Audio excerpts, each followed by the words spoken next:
Draymond had 17 blocks in that last series. When he's kind of protecting the rim like that, and I think maybe 15 of them were kept in play.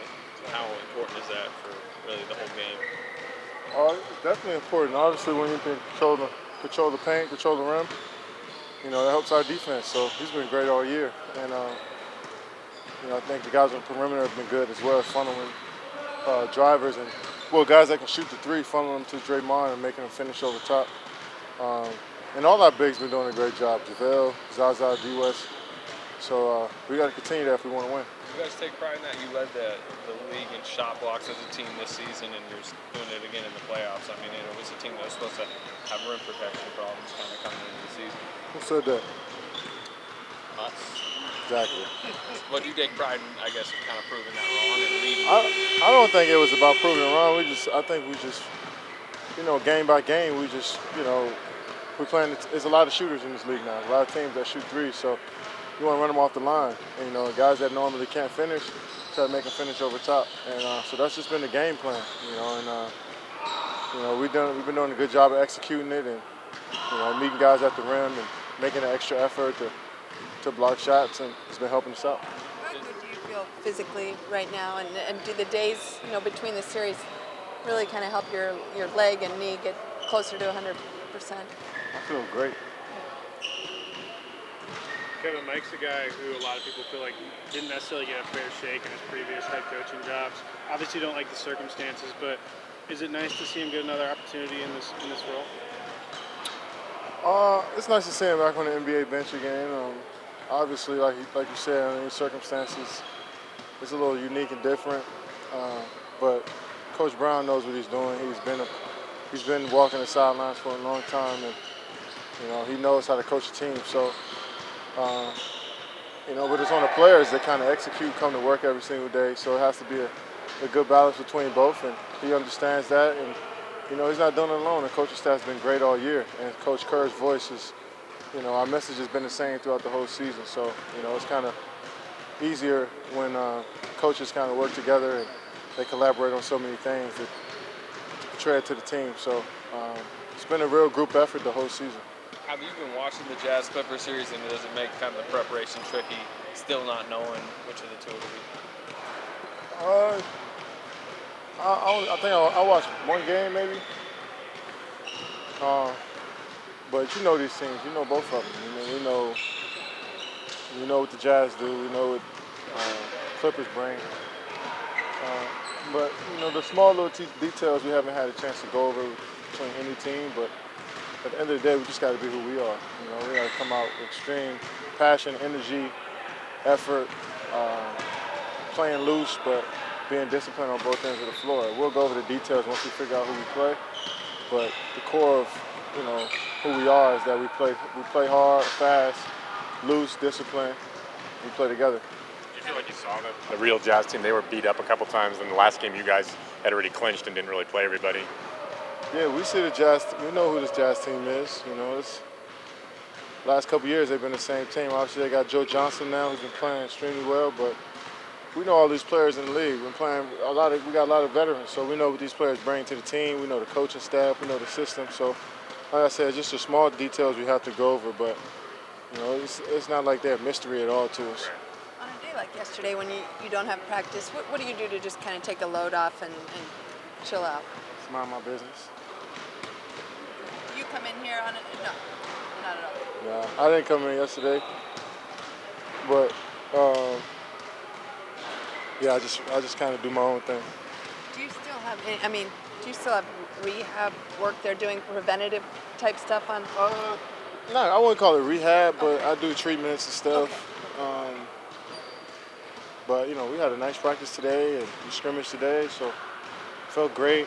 Out there, nothing bothered me, and so definitely good. It's kind of hopefully put that injury stuff behind. But still do treatments and just work on my body.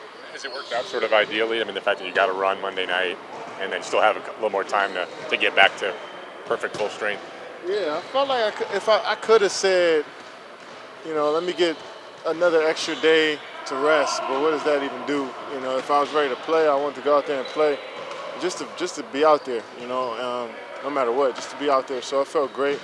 You know, felt like Game 3 was the game, but talking to Bob and the training staff, they thought it would be better if I waited another day. So the plan was to play in the game, not to wait to the next series, but I wanted to play. So it's great I was able to get out there and feel a little rhythm, feel a little energy on the court, and go into the second series with at least a little something to bank on. So. Would it have been hard if you had? I mean, it could have been 2 weeks almost without playing at all. Yeah, but I've been in the league for so long. I had injuries before, so. But it definitely would have felt different if I didn't play. But I'm glad I got a game, at least 20 minutes. They told me before the game that I had a 20-minute limit, and then I seen somewhere where I didn't have a limit, and then throughout the game, Coach Brown was like, "You get 28 minutes," and I was kind of in a weird spot. I didn't know when I was coming out or what to do, but I was glad I got some minutes in there, and 20 was better than nothing. So. You sound like you feel ready to go whatever, 35 whatever minutes next game. See. So you start getting antsy now to play another game? No. Nah. Okay. Nah. I'm just gonna go out there and play, man. That's all it is. Just obviously you wanna move on to the next round and play, but I can sleep at night. You saw that you and Draymond and Steph, the play that you guys did against Indianapolis, is going to be one of the plays of the year, assists of the year. Really? You saw the one where Draymond threw the long court pass, and I seen it because I was in it. that's what I'm saying. But my question to you though is, when you look back at that play, is it pretty remarkable that you guys are no dribbles, just boom, boom, boom? It was an impressive pass. It was an impressive over-the-shoulder catch, and and again a great no-looker.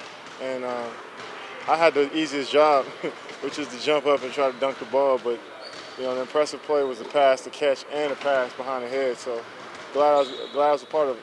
But Steph's pass was It was on point. I finished it. It was on point. That was a fun play, man. I'm glad a lot of people enjoyed that. when we talk about it again, in your mind, what's the thought process you go through when you decide whether you're going to go get it or not? Because we all got to make that decision sometimes. Yeah, it's the moment of truth. Do you want to get potentially dunked on, or do you want to try to get a block? So, or a foul. So it's either you block the shot or you get embarrassed, and you gotta make that decision. I think if you're a little late and you can't get it, instead of trying to risk a foul, maybe you have to give that one up. If a guy's already in the air, you haven't jumped yet. But 9 times out of 10, you're gonna get dunked on. They're gonna call a foul, especially if it's a big fella. So, I try to get there. I tell Draymond tries to get there before they kind of take off or as they're taking off, and try to get him at the rim and see what happens. But if you're a little late and they already in the air, you don't want to risk an and one. You might as well just let him finish it. Because you dunk all the time, is a block more fun than a dunk, or is still dunking more fun? Nah, I'm a scorer, man. I like to see the ball go to the rim, no matter what it is. So I'll take scoring any day. How entertained are you by Draymond's chatter out there, and how maybe obnoxious is it when you're an opponent against him when he's really going at it?